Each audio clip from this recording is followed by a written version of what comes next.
Hello friends, நீ நான் காதல் அடுத்து வர எபிசோடில் என்ன நடக்கலாம் அப்படிங்கிறத பற்றி பார்க்கலாம். இன்றைக்கான எபிசோடில் அபி ராகவ் பேசினதுக்கப்புறம் ரொம்பவுமே அப்படியே உடஞ்சி போய் எமோஷனல் ஆகி இந்த உண்மையெல்லாம் நான் கண்டுபிடிச்சி உங்களுக்கு முன்னாடி நிரூபிப்பேன், அதுக்கப்புறம் நான் உங்கள் கூட இருக்க மாட்டேன், நீங்கள் பேசுகிறதான் கேட்கும்போது எனக்கு அசிங்கமாக இருக்குது அப்படிங்கிற மாதிரி சொல்லிவிட்டு அபி அங்கேருந்து கிளம்பிட்டதுக்கப்புறம் ராகவ் கொஞ்சம் யோசிக்க தான் ஆரம்பிச்சிட்டாங்க.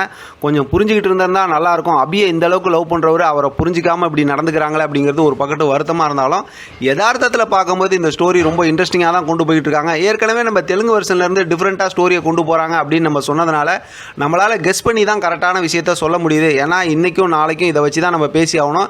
ஞாயிற்றுக்கிழமை ப்ரோமோ எப்படி கொடுக்க போகிறாங்க அப்படிங்கிறதும் நமக்கு தெரியல. நம்மளை குழப்பி விடுவாங்களா, அடுத்த ஸ்டோரி சம்மந்தமாக கொடுப்பாங்களா அப்படிங்கிற மாதிரி யோசிக்க தோணுது.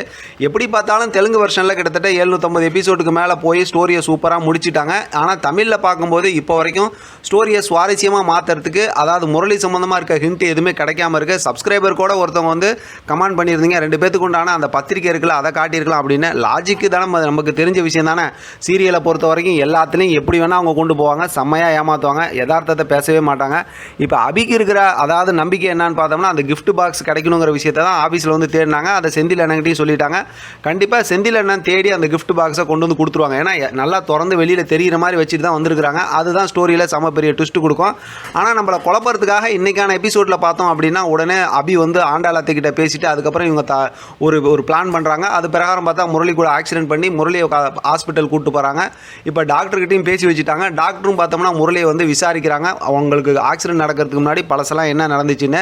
இப்போ பார்த்தோம்னா என்னமோ சொல்ல போகிறாங்க, அபி அந்த வீடியோ எடுக்க போகிறாங்க, ஆதாரத்தை திரட்ட போகிறாங்க அப்படிங்கிற மாதிரி தான் நமக்கு காட்டி குழப்பி விட்ருக்காங்க. ஆனால் முரளி அவ்வளோ சாதாரண ஆள் கிடையாது.